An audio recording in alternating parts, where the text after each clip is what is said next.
வாங்க இன்னைக்கு சாணக்கியரோட சுயமரியாதை பத்தின ஒரு முக்கியமான விஷயத்தை பத்தி பார்க்கலாம். முதல்ல அவருடைய இந்த வார்த்தைகளை பாருங்க.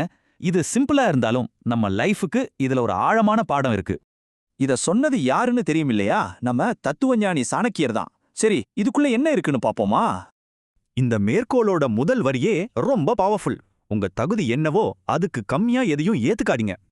அப்போ ஒரு முக்கியமான கேள்வி வருதுல்ல, நம்ம தகுதி என்னன்னு நாம எப்படி முடிவு பண்றது? இது மத்தவங்க உங்களை பாராட்டுறதுல இல்ல, உங்க திறமை, உங்க உழைப்பு, இத வச்சு நீங்களே உங்களை மதிக்கிறது தான். இப்போதான் முக்கியமான விஷயமே வருது. இந்த மேற்கோளோட 2வது பகுதியில தான் உண்மையான அர்த்தமே இருக்கு. சாணக்கியர் பெருமையையும் சுயமரியாதையையும் ரொம்ப அழகா பிரிச்சு காட்டுறார். அது என்ன வித்தியாசம்னு பார்க்கலாம் வாங்க. பெருமைனா மத்தவங்கள விட நாம தான் பெஸ்ட்னு நினைக்கிறது. சில சமயம் மத்தவங்கள கீழ்த்தரமா பாக்குறது. ஆனா சுயமரியாதை அப்படி இல்ல. மத்தவங்க என்ன சொன்னாலும் உங்க மேல உங்களுக்கு ஒரு நம்பிக்கை இருக்கும் இல்லையா? அதுதான்.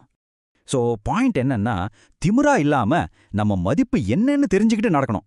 இந்த பழைய விஷயம் இன்னைக்கும் நம்ம லைஃப்ல எல்லா இடத்துலயும் ரொம்ப முக்கியம். எப்படின்னு பாருங்க. நம்ம அதிகமா எதையும் கேட்கல, ஆனா நம்ம மதிப்புக்கு குறைவா எதையும் ஏத்துக்க மாட்டோம். அதுதான் விஷயம். சாணக்கியர் சொல்றது எப்பவுமே நிஜம்.